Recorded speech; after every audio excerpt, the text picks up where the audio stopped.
And there's a lot of frustration out there about the lack of action on Capitol Hill. We caught up with Congressman Paul Tonko to talk about the budget cuts a short time ago, and Pat Bailey joins us live now from our Capitol Bureau. And what did he have to say, Pat? Well, as the congressman says, the last 24 hours has been, quote, an act of desperation to avoid the cuts.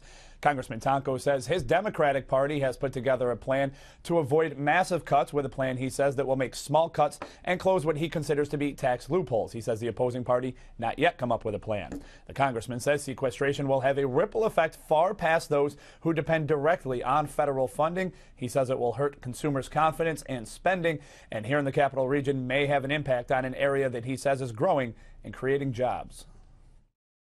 From chip manufacturing to nanotechnology to all sorts of innovation out there and growing the advanced quality of manufacturing.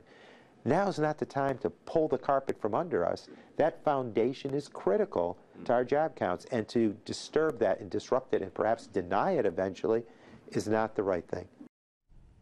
Now, of course, everyone is weighing in on this topic, including the governor. He talked about sequestration earlier this week, saying it will not have an impact on the state budget, but will, of course, have an impact on thousands, if not millions, of New Yorkers who depend on federal funding. Find out what the man who closed a $10 billion state deficit over the past couple of years has to say about sequestration and lawmakers in Washington. Liz will have that tonight at 5 o'clock.